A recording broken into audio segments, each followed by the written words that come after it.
الحمدللہ وحدہ لا شریک لہ والصلاۃ والسلام علی من لا نبی بعدہ وعلی آلہ واصحابہ الذین اوفوا عہدہ اما بعد فاعوذ باللہ من الشیطان الرجیم بسم اللہ الرحمن الرحیم ما کان محمد ابا احد من رجالکم ولکن رسول اللہ وخاتم النبیین وکان اللہ بکل شیء علیما اللہم صلی علی محمد وعلی آل محمد کما صلیت علی ابراہیم وعلی آل ابراہیم انک حمید مجید اللہم بارک علی محمد وعلی آل محمد کما بارکت علی ابراہیم وعلی آل ابراہیم انک حمید مجید۔ اللہ تعالیٰ نے حضور اکرم صلی اللہ علیہ وسلم کو خاتم النبیین بنایا۔ نبی کریم صلی اللہ علیہ وسلم کے بعد کوئی نبی پیدا نہیں ہوگا۔ رسول اکرم صلی اللہ علیہ وسلم کے بعد کوئی نیا نبی نہیں آئے گا۔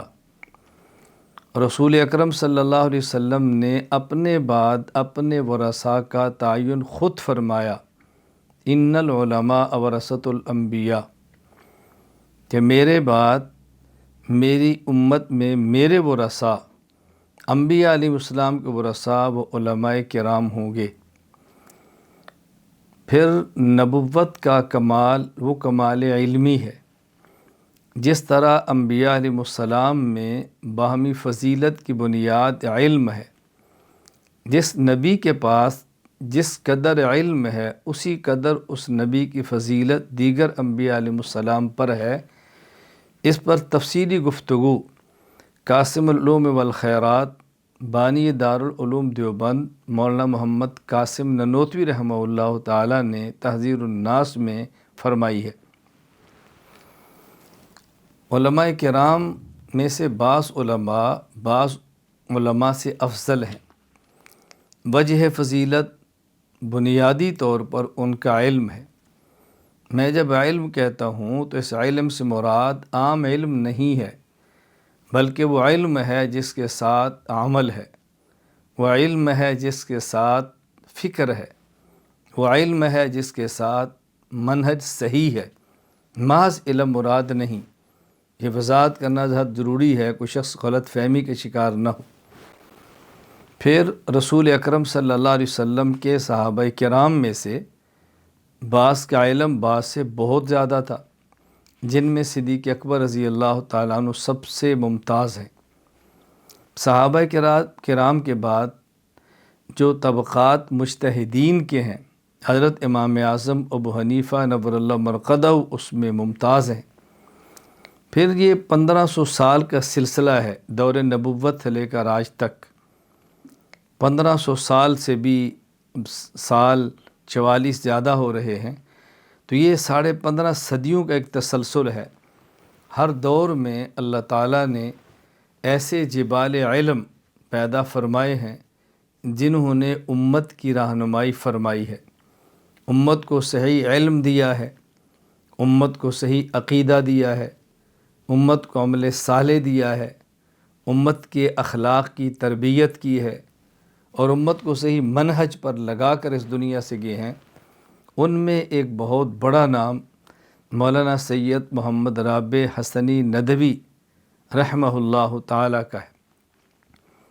حضرت مولانا سید محمد رابع حسنی ندوی سابق ناظم دارالعلوم ندوۃ العلماء، حضرت کے احوال پر مجھ سے قبل تفصیلاً علماء کرام نے گفتگو فرمائی ہے، اور بعض اہم شخصیات کی گفتگو اب بھی ہوگی۔ حضرت رحمہ اللہ تعالیٰ کے احوال پر، حضرت کے کارناموں پر گفتگو ہو چکی ہے۔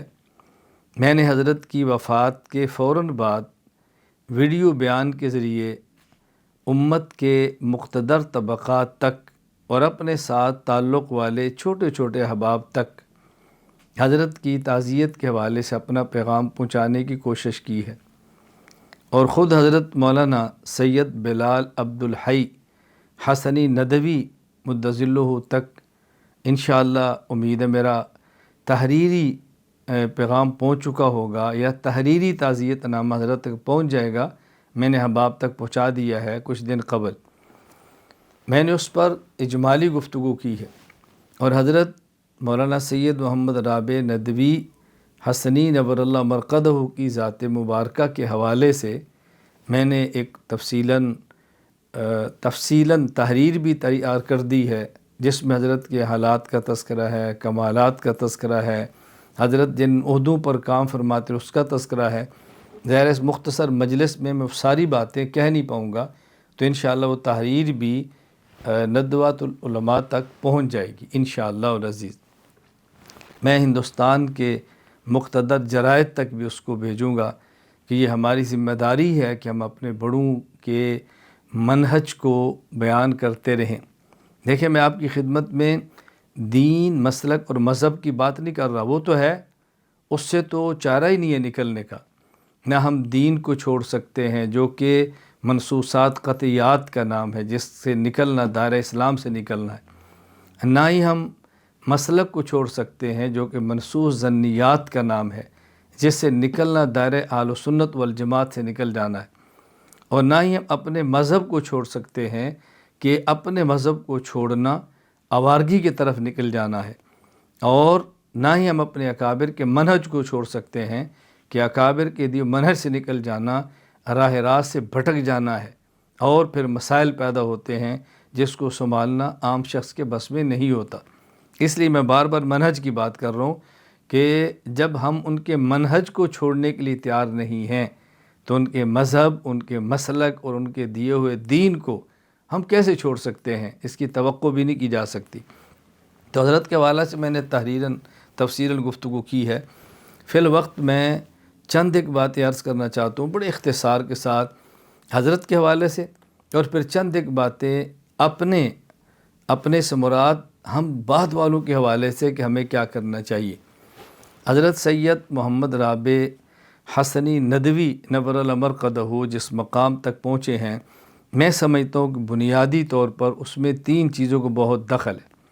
نمبر 1، ماحول کا انتخاب، کہ حضرت نے کس ماحول میں علم حاصل کیا، کس ماحول میں صحیح فکر کو حاصل کیا، کس ماحول میں رہ کر صحیح منہج کو سمجھا۔ حضرت نے جہاں اس میں ندوۃ العلماء کو بہت بڑا دخل ہے، حضرت رحمہ اللہ کے ماموں حضرت سید علی میاں ندوی رحمہ اللہ کو بہت بڑا دخل ہے، وہاں ایک بہت بڑا کردار ہے دارالعلوم دیوبند ام المدارس کا۔ اور میں دارالعلوم دیوبند کا تذکرہ اللہ کو گواہ بنا کر کہتا ہوں، دیانت کی بنیاد پہ کہتا ہوں، اس لیے تذکرہ کرتا ہوں کہ میں نے اپنی چھوٹی سی عمر میں گھومنا شروع کیا ملک اور بیرون ملک، اور اب بھی میں اکابر کے معاملے میں تو بہت چھوٹا ہوں، ہاں اپنی اولاد اور اپنے شاگردوں کے حوالوں سے کچھ عمر میں 2-4 سال زیادہ ہوگا۔ میں نے جہاں تک دیکھا ہے صحیح معنوں میں علم، عقیدہ، عمل، اخلاق اور ظاہری وضاقتہ جو ماضی قریب میں اور حال میں دارالعلوم دیوبند نے دی ہے، اس کی مثال پیش کرنا شاید ناممکن ہو۔ شکل و صورت کو بھی برقرار رکھا ہے، وضاقتہ کو بھی برقرار رکھا ہے، اور ظاہری چیزوں کو بھی نظر انداز نہیں کیا۔ یہ بہت بڑی بات۔ حضرت مولانا سید رابع حسنی ندوی نور اللہ مرقدہ 1 اکتوبر 1929 کو پیدا ہوتے ہیں، اور دیکھیں 1947 کو دارالعلوم دیوبند تشریف لاتے ہیں، یہ عمر کے 18 سال بنتے ہیں۔ یہ شباب کا عالم ہے، جوانی کا عالم ہے، اور 1 سال تک دارالعلوم دیوبند میں رہ کے حضرت علوم کی تکمیل فرماتے ہیں، اور کس ماحول میں رہ کر اپنی تربیت کروا رہے ہیں، اب ذرا اندازہ فرمائیں۔ میں مختصر بات عرض کر رہا ہوں، حضرت کی شخصیت کو بنانے میں بہت بڑا کردار ماحول کا تھا، جس ماحول میں رہ کر حضرت کی تربیت ہوئی۔ نمبر 2، حضرت مولانا سید محمد رابع حسنی ندوی رحمہ اللہ تعالی نے جن جبال علم سے استفادہ کیا ہے، آپ ذرا ان پر ایک نظر دوڑائیں۔ حضرت مولانا عبد القادر رائے پوری رحمہ اللہ تعالی، حضرت شیخ الاسلام مولانا سید حسین احمد مدنی رحمہ اللہ تعالی، حضرت مولانا شیخ الحدیث محمد زکریا کاندلوی رحمہ اللہ تعالی، حضرت مولانا محمد الیاس بانی تبلیغ رحمہ اللہ تعالی، حضرت مولانا محمد احمد پرتاب گڑھی رحمہ اللہ تعالی، حضرت مولانا ابرار الحق ہردوئی رحمہ اللہ تعالی، اور حضرت مولانا ابو الحسن سید علی حسنی ندوی رحمہ اللہ تعالی۔ ان جبال علم سے اور علم و تقوی کے آسمانوں سے حضرت نے استفادہ فرمایا ہے، علم حاصل کیا ہے، اخلاق حاصل کیے ہیں، صحیح منہج کو حاصل کیا ہے۔ تو ماحول کے ساتھ کن شخصیات سے حضرت کو استفادہ کا موقع ملا، آپ اندازہ فرمائیں۔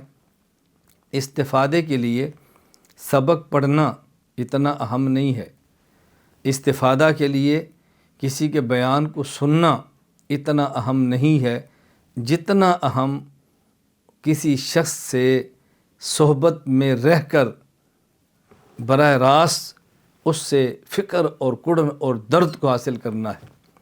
جب انسان اچھے ماحول میں جائے اور اچھی شخصیات کے پاس بیٹھے، اس کا ارادہ حاصل کرنے کا نہ ہو، تب بھی کچھ نہ کچھ ملتا ہے۔ گندے ماحول اور گندے افراد کے پاس بیٹھے تو غلاظت حاصل کرنے کا ارادہ نہ بھی ہو، تب بھی غلاظت کے چھینٹے پڑتے ہیں۔ یہ وہ باتیں ہیں جو اہل علم مجھ سے بہتر جانتے ہیں اور مجھ سے بہتر طور پر سمجھتے ہیں۔ ابھی یعنی ان دنوں میں گزشتہ شب میرے پاس چونکہ مہمانوں کی آمد تھی، کچھ انگلینڈ سے آئے، وہ گئے تو پھر دوسرے آئے، پھر اس کے بعد ابوظہبی کے تھے، پھر صبح یونان کے تھے۔ تو میرے پاس جو تشریف میرے لیے لائے تو بعض تو آئے استنبول اور مجھے ملے، اور بعض آئے ہی میرے لیے۔ تو میں نے کہا آپ ہوٹل میں نہ ٹھہریں، میرے گھر میں ٹھہریں۔ تو میں نے ان سے بات کی کہ میں نے آپ کو ہوٹل میں رہنے سے کیوں منع کیا ہے؟ آپ گناہ کے ارادے سے نہیں جائیں گے، لیکن گناہ کے ماحول میں رہتے ہوئے اس کے اثرات مرتب ضرور ہوں گے۔ استغفار، توبہ، رونا دھونا اور کڑنا ہوگا تو کچھ چھینٹیں کم ہوں گی۔ تو اگر آپ اس ماحول میں ہی نہیں جائیں گے تو اس کو دھونے کے لیے آپ کو نہانے کی اور صفائی کی ضرورت نہیں پڑے گی۔ تو ماحول کا خیال کریں۔ میں بات عرض کرنا چاہ رہا ہوں کہ حضرت رحمۃ اللہ علیہ کو جن شخصیات سے استفادہ کا موقع ملا، ان میں سے ہر ایک اپنے دور کا مینارہ نور ہے، مینارہ علم ہے، مینارہ عمل ہے۔ میں اب ان شخصیات کی ذات کے حوالے سے گفتگو نہیں کرتا، ورنہ میں ایک ایک شخص کی ایک ایک واقعہ بھی عرض کروں۔ اللہ اکبر! حضرت رائے پوری، حضرت مدنی، حضرت کاندلوی، حضرت مولانا الیاس اور حضرت پرتاب گڑھی، حضرت ہردوئی، حضرت علی میاں، تو آپ سمجھ سکتے ہیں کہ بات کہاں تک جائے۔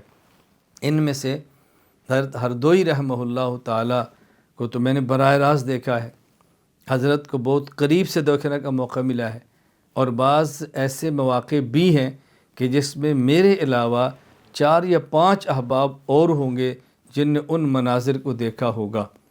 میں اس پر بات نہیں کر رہا، میں صرف یہ کہہ رہا ہوں کہ حضرت رحمۃ اللہ علیہ ایک مقام تک پہنچے تھے، ان میں سب سے بنیادی چیز ایک ماحول تھا، اس کے بعد شخصیات سے استفادہ تھا۔ نمبر 3، حضرت رحمہ اللہ تعالیٰ نے علم تو کئی اشخاص سے حاصل کیا، استفادہ کئی شخصیات سے کیا، لیکن اپنی تربیت کا محور علمی حوالے سے، اخلاق کے حوالے سے، تحریر کے حوالے سے، نظر و فکر کے حوالے سے ایک شخص کو بنایا، اس کا نام تھا سید ابو الحسن علی میاں ندوی رحمہ اللہ تعالی۔ مجھے حضرت سے عقیدت بھی ہے اور میرا حضرت کے ساتھ سلسلہ بھی ہے۔ میں اب اپنے حوالے پہ تو بات نہیں کرتا، حضرت ندوی رحمہ اللہ کے حوالے سے صرف ایک بات کہنا چاہتا ہوں کہ آج سے تقریباً 2.25 سال یا 2.5 سال قبل متحدہ عرب امارات ابوظہبی میں میری ملاقات ہوئی مولانا محمد یونس پالن پوری دامت برکاتہم سے۔ ہماری ایک علمی مجلس ہوئی جو 1.5-2 گھنٹے تک مشتمل تھی۔ تو حضرت نے اختتام پر مجھے فرمایا کہ نامعلوم میرے دل میں بار بار یہ داعیہ پیدا ہو رہا ہے کہ مولانا علی میاں ندوی رحمہ اللہ تعالیٰ نے جو مجھے سلاسل اربع میں اجازت دی تھی، میں چاہتا ہوں کہ آپ کو وہی اجازت دوں جس طرح حضرت نے مجھے فرمایا تھا کہ مولانا یونس میں چاہتا ہوں کہ جو اکابر سے میں نے کچھ لیا ہے وہ آپ کے حوالے کروں، تو میں چاہتا ہوں کہ جو میں نے حضرت سے لیا ہے وہ علمی اور روحانی نسبت آپ کو دوں، یہ ہمارے ذمے ہے کہ امانت آگے منتقل کریں۔ تو انہوں نے فرمایا میں ان سلاسل میں آپ کو اجازت دیتا ہوں۔ تو اس حوالہ سے دارالعلوم ندوۃ العلماء اور حضرت مولانا ابو الحسن علی میاں ندوی رحمہ اللہ تعالیٰ سے مجھے یہ نسبت بھی حاصل ہے کہ ایک واسطہ سے میرے حضرت کے ساتھ ایک اصلاحی اور خانقاہی اور یہ اخلاقی تعلق بھی موجود ہے۔ یہ وہ ہمارے روابط اور نسبتیں اور تعلقات ہیں کہ جس پر میں فخر کرتا ہوں اور ہمیں ان سلاسل پر فخر کرنا چاہیے۔ تو تیسری بات حضرت مولانا سید محمد رابع حسنی ندوی رحمہ اللہ تعالی میں جو تھی کہ ایک شخص ان کو ایسا ملا کہ جس کے حوالے انہوں نے کلیتاً خود کو ان کے سپرد کر دیا۔ یہ بہت بڑی بات ہے، کیونکہ آدمی کئی ایک اساتذہ سے علم حاصل کرتا ہے، کئی ایک اساتذہ سے استفادہ کرتا ہے، کئی ایک علماء کی تحریرات کو پڑھتا ہے، لیکن کسی ایک کو اپنی تربیت کا محور اور مرکز بنانا ضروری ہے۔ میں اپنے ہاں مرکز اہل سنت والجماعت میں جو اساتذہ کرام ہیں وہ بحمد اللہ تعالیٰ چونکہ تمام کے تمام میرے شاگرد ہیں، میں ان کی خدمت میں ایک بات عرض کیا کرتا ہوں کہ یہ بات اچھی طرح سمجھ لیں، قاعدہ سے لے کر قرآن کریم کے حفظ تک اور ایک چھوٹی سی صرف اور نحو اور فارسی کے رسالہ سے لے کر کتابچے سے لے کر صحیح بخاری سے مسلم اور شمائل ترمذی تک ہمارے جتنی بھی کتب ہیں کئی اساتذہ سے ہم نے پڑھی ہیں، لیکن ہمیں یہ دیکھنا ہے ان تمام سے میرے دنیاوی نہیں دینی علمی اخلاقی مفادات کس سے ہیں۔ مفادات کا معنی میں استفادہ زندگی بھر کن سے کر سکتا ہوں، میں کن سے رابطہ رکھ کے اپنی تربیت بھی مزید کرا سکتا ہوں اور ترقیات بھی مجھے کیسے مل سکتی ہیں۔ ان میں اہم میرے لیے کون ہے جو عالمی حالات کو بھی سمجھتا ہو، اپنے مقامی ماحول کو بھی سمجھتا ہو، اس کی علوم پر بھی دسترس ہو، اس کی فتنوں پر بھی دسترس ہو، فتنوں کے رد پر بھی اس کی نظر ہو، یہ سب چیزیں جہاں ہوں تو آپ تمام اساتذہ کرام کی قدر کریں، تمام اساتذہ کرام کی عزت کریں، تمام اساتذہ کرام کی محبت کریں، لیکن کسی ایک کے دامن سے خود کو کلیتاً وابستہ کر دیں کہ اگر اس استاذ اور دیگر اساتذہ کی رائے کے درمیان کبھی اللہ نہ کرے اختلاف کا موقع آئے تو آپ نے ترجیح کس کو دینی ہے۔ تو حضرت مولانا سید محمد رابع حسنی ندوی نور المرقدہ کی یہ خصوصیت تھی کہ حضرت نے پھر خود کو ایک ہی شخص کے حوالے کیا، اور اس شخص نے بھی رشتہ خون کا بھی تھا، ماموں تھے، رشتہ تلمس کا بھی تھا کہ استاذ تھے، رشتہ روحانیت کا بھی تھا کہ وہ مرشد تھے، تو تین رشتے یکجا ہو گئے۔ تو اب بتائیں ترقیات نے تو قدم چومنا تھا، حضرت نے آگے تو بڑھنا تھا، یہ چیزیں تو ملنی تھی۔ تو میں سمجھتا ہوں کہ مولانا رابع حسنی ندوی رحمہ اللہ تعالیٰ کو یہ جو تین چیزیں میں نے عرض کی ہیں، نمبر ایک ماحول، نمبر دو شخصیات، نمبر دو ایک اس دور کے اعتبار سے ایسا فرد جو بقیہ افراد کی نسبت درجہ کمال تک پہنچا ہوا تھا، علمی عملی اخلاقی حوالے سے خود کو اس کے سپرد کرنا، مردہ بدست زندہ بن کے رہنا، اس کا معاون اور دست و بازو بننا اور ان کے ساتھ سفر و حضر میں رہنا اور مستقل ان سے استفادہ کرنا، اس نے حضرت کو اس مقام تک پہنچایا ہے کہ آج کتنے اس دور کے جبال علم حضرت کے ذات پر گفتگو کرنے کے لیے تشریف فرما ہے۔ کئی یہ کر چکے ہیں، کئی یہ کریں گے۔ میں بطور خاص آج کی مجلس میں تین حضرات کا نام لیتا ہوں۔ نمبر ایک حضرت اقدس سید مولانا ارشد مدنی حفظہ اللہ تعالی، جو ہمارے بڑے ہیں، ہمارے بڑوں کی اولاد ہیں۔ نمبر دو حضرت مفتی مولانا ابوالقاسم نعمانی دامت برکاتہم بڑے ہیں، بڑی جگہ پر تشریف فرما ہے۔ حضرت مولانا سید بلال عبدالحی حسنی ندوی دامت برکاتہم، جو حضرت مولانا محمد رابع حسنی ندوی رحمہ اللہ تعالیٰ کے اس وقت جانشین ہیں اور دارالعلوم ندوۃ العلماء کے موجودہ ناظم ہیں۔ میں ان تین کا بطور خاص ذکر کر رہا ہوں، باقی سب کے میرے علم میں نام بھی نہیں ہیں اور ساری تفصیلات میرے علم میں نہیں ہیں۔ میں عرض یہ کرنا چاہ رہا ہوں کہ آج مولانا کا یہ ایک علمی کمال تھا، قد کاٹ تھا، ان کی قربانیاں تھی کہ ہم بیٹھے ہیں۔ میں تو بہت چھوٹا ہوں، مجھے کوئی بات کہتے ہوئے بہت عجیب لگتا ہے، میں ویسے عرض کر دیتا ہوں کہ چونکہ میرے ہاں ہفتہ اور اتوار ترکی وقت کے مطابق شام 7 بجے سے لے کر 9 بجے تک تخصص فی العقائد الاسلامیہ کا میرا سبق ہوتا ہے، اور جب مجھ سے دستک میڈیا کے ذمہ دار مولانا مولانا مہدی حسن سلمہ نے رابطہ فرمایا اور حضرت کے حوالے سے گفتگو کرنے کا فرمایا، تو میں نے اپنے سبق کو مؤخر کیا، لیکن اس مجلس کو مؤخر نہیں کیا۔ تو میں نے مرکز اطلاع کی آج میرے سبق کو 1 گھنٹہ مؤخر کر دیں، میری مجبوری ہے کہ میں نے اس مجلس کے اندر شرکت کرنی ہے۔ میں اپنی سعادت سمجھتا ہوں اور میں اپنے لیے اعزاز سمجھتا ہوں کہ میں اپنے اکابر کے ساتھ جڑ کر چلوں۔ میری گفتگو کو آپ بہت اچھی طرح جانتے ہیں اور میں بڑی درد کے ساتھ اس دور کے تمام چھوٹے چھوٹے اپنے جیسے علماء سے عرض کرتا ہوں، اتحاد امت کا سب سے بہترین معنی میں یہ سمجھتا ہوں کہ بعد والوں کو پہلوں سے جوڑو، اصاغر کو اکابر سے جوڑو، اخلاف کو اعلیٰ اسلاف سے وابستہ رکھو، ان دونوں کے درمیان پل کا کام لاؤ، وگرنہ رسول اکرم صلی اللہ علیہ وسلم نے علامات قیامت کا تذکرہ فرماتے ہوئے بات ارشاد فرمائی، لانا آخر حاضر الامت اولہا، جب بعد والے پہلو سے نہیں جڑیں گے، یہی پہلے والے بعد والوں پر بک بک کریں گے، زبان درازیاں کریں گے، ان کے خلاف اپنے چھوٹے چھوٹے بھونڈے قد کاٹ کو پیش کر کے یہ بڑا بننے کی کوشش کریں گے، لیکن یہ تاریکیوں کے گڑھوں میں گریں گے، ضلالت کے گمراہی میں کے گڑھوں کے اندر گریں گے۔ اللہ ہماری حفاظت فرمائے۔ یہ ہماری ذمہ داری ہے کہ ہم اس کا خیال کریں۔ یہ 3 باتیں تو میں نے بنیادی عرض کی ہے۔ حضرت دنیا سے چلے گئے، میں ہی سمجھتا ہوں کہ حضرت کے دنیا سے تشریف لے جانے کے بعد آپ ان کے ہزاروں کمالات کا تذکرہ کریں، ہر بندہ اپنی علمی وسعت کے مطابق، اپنی علمی استعداد کے مطابق، اپنی معلومات کی حد تک بات کرتا ہے۔ میں حضرت کی خدمات کا جو خلاصہ عرض کرتا ہوں وہ 2 چیزوں میں عرض کروں گا۔ نمبر 1، حضرت کی 30 سے زائد کتب جو تحریرات انہوں نے چھوڑی ہیں، اللہ اس کو قیامت تک باقی رکھے۔ نمبر 2، حضرت کا ہزاروں افراد پر مشتمل ایک قافلہ جو تلامذہ اور شاگردوں کا ہے، یہ حضرت نے دنیا میں چھوڑا ہے۔ میں ان 2 باتوں کا ذکر اس لیے کرتا ہوں کہ اللہ تعالیٰ نے کتاب اللہ دی ہے اور اللہ تعالیٰ نے پھر رجال اللہ دی ہے۔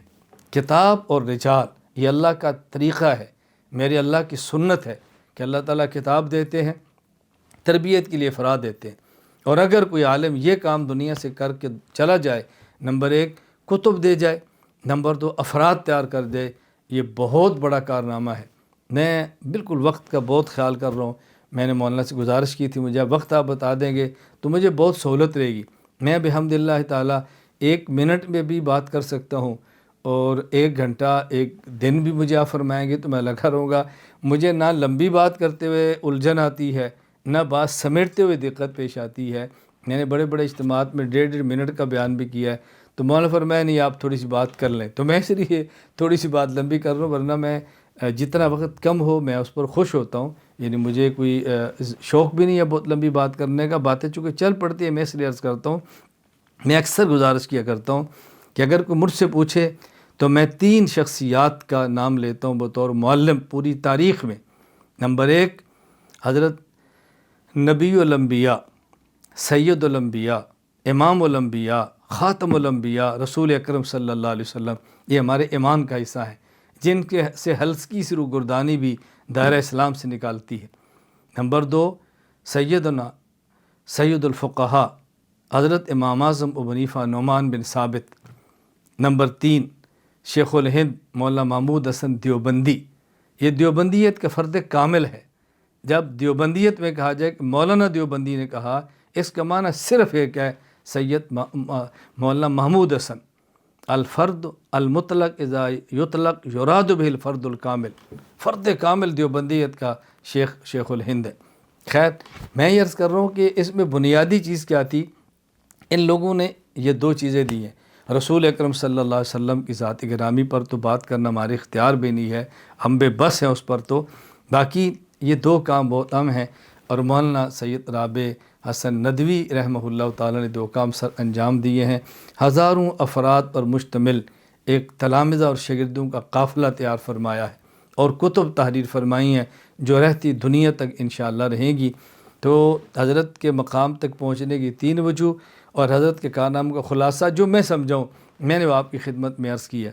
میں آخر میں صرف مختصر 5 باتیں عرض کر کے بات ختم کرتا ہوں۔ یہ میرا پیغام سمجھ لیں، میرا درد سمجھ لیں، میری طرف سے گزارش سمجھ لیں اپنے جیسے چھوٹے چھوٹے علماء کرام سے، تو میں گزارش کرتا ہوں، نمبر 1، ہم نے اچھے ماحول کا انتخاب کرنا ہے، خود کو برے ماحول سے ہم نے بچا کے رکھنا ہے، اچھے ماحول کا انتخاب کریں۔ الحمدللہ اس دور میں اکابر موجود ہیں، میں نے آپ کو نام لے کر بتایا، اکابر موجود ہیں، مراکز موجود ہیں، یہ مت کہ موجود نہیں ہے، اچھی طرح بات ذہن نشین فرما لیں۔ جب اللہ فرما رہے اتقوا اللہ وکونوا مع صادقین، تقوی اختیار کرو، جس کا حل صادقین فی تقوی کی صحبت اور معیت میں رہو، یہ کیسے ہو سکتا ہے؟ اللہ تعالیٰ وہ نسخہ پیش فرمائے جو دنیا میں موجود نہ ہو، موجود ہیں۔ نمبر 1، ہم اچھے ماحول کا انتخاب کریں۔ نمبر 2، ہم شخصیات کا انتخاب کریں، نہ ہر کسی کو سنیں، نہ ہر کسی کو پڑھیں، نہ ہر کسی کو سنیں، نہ ہر کسی کو پڑھیں۔ بس سننا ہے تو سوچ سمجھ کر، پڑھنا ہے تو سوچ سمجھ کر۔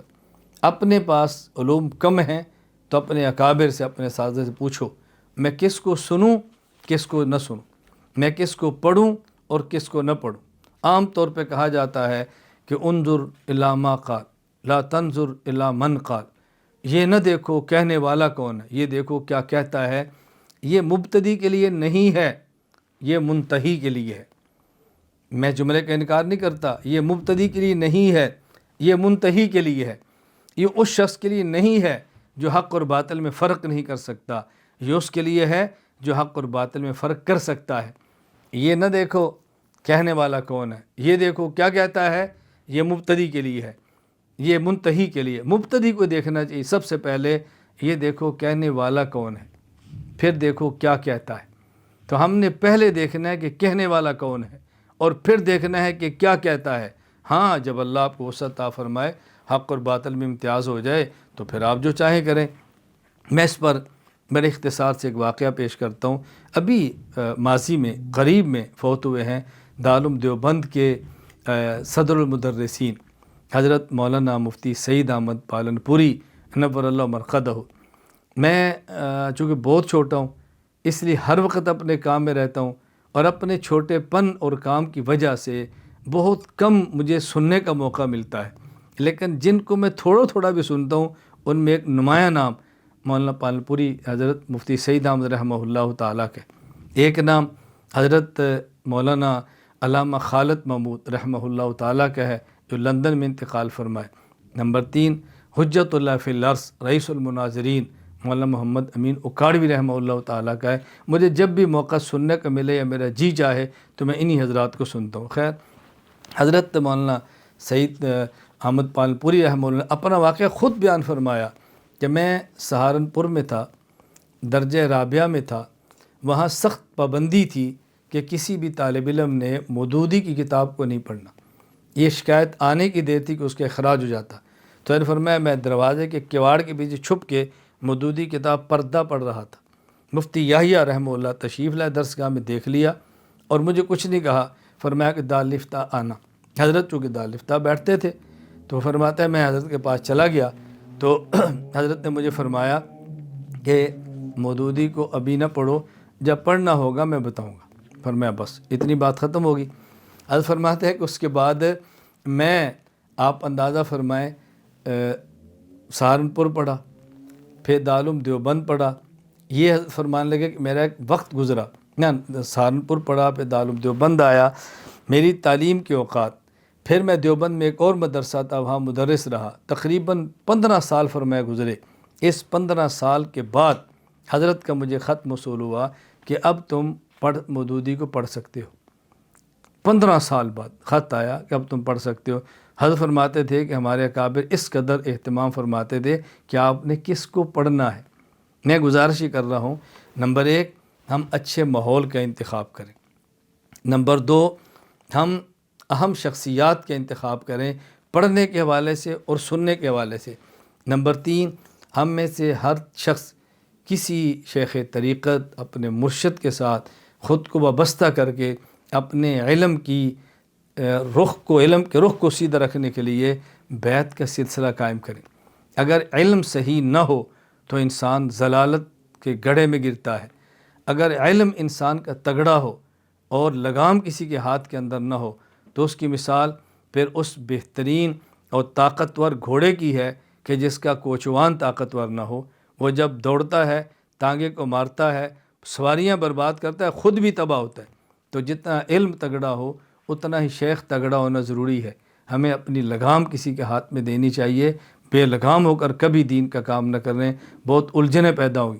صرف علم ہو تو خشکی پیدا ہوتی ہے، الہات کے دروازے کھل جاتے ہیں، اور اگر صرف ذکر اور خانقاہ ہو اور ساتھ علم نہ ہو تو پھر بدعات کے دروازے کھل جاتے ہیں۔ الہات اور بدعات سے بچ کے اگر کام کرنا ہے تو علم کے ساتھ ذکر کا ماحول بہت ضروری ہے، اور وہ کسی شیخ کی صحبت کے بغیر ممکن نہیں۔ مولانا سید رابع حسنی ندوی رحمہ اللہ تعالیٰ نے اس کا اہتمام فرمایا ہے۔ تو بس میں گزارش کروں گا ہم اچھے ماحول کا انتخاب کریں، اچھی شخصیات کا انتخاب کریں اور کسی شیخ کا انتخاب کریں۔ اللہ ہم سب کو قدر کرنے کی توفیق عطا فرمائے۔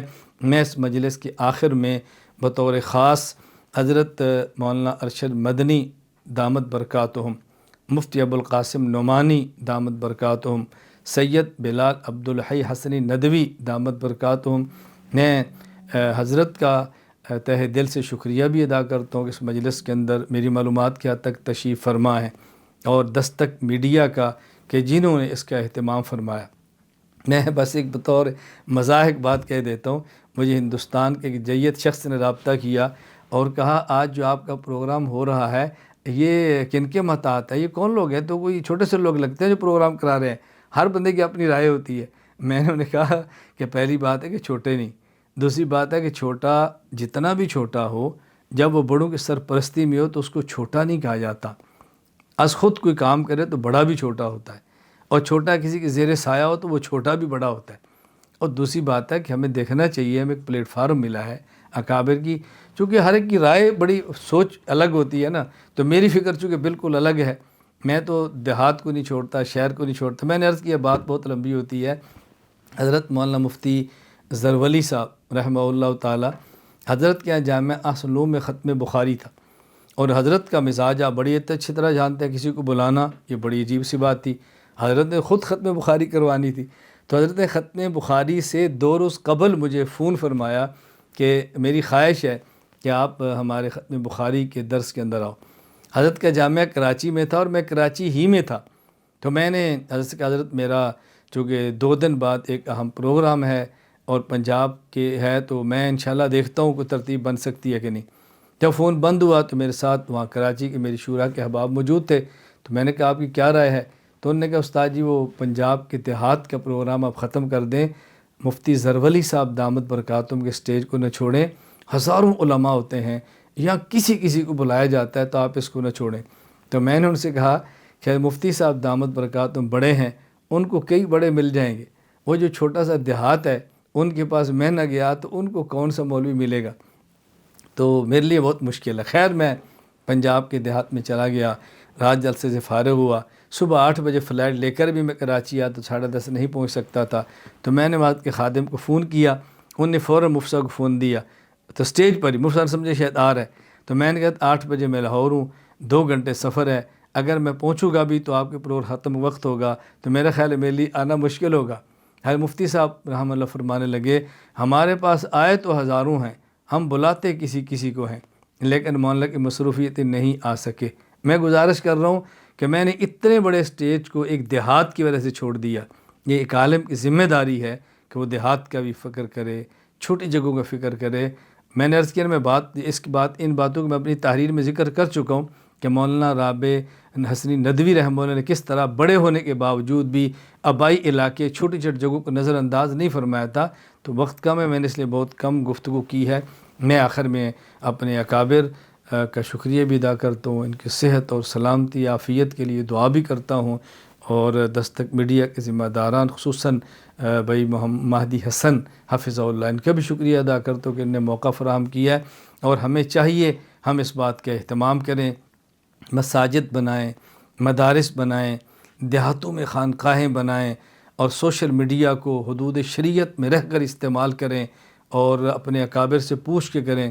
غلاظت سے بچیں، گندگی سے بچیں، یوٹیوب کے نام پہ ہونے والی کمائی سے بچیں. اللہ کی رحمت اور کرم کے دروازے بہت وسیع ہیں. اللہ اتنا دے گا کہ ہم تصور بھی نہیں کر سکتے. تو اللہ تعالیٰ مجھے اور آپ سب کو اپنے اکابرین کے نقش قدم پر چلنے کی توفیق عطا فرمائے. وآخر دعوانا الحمد للہ رب العالمین. السلام علیکم ورحمۃ اللہ وبرکاتہ.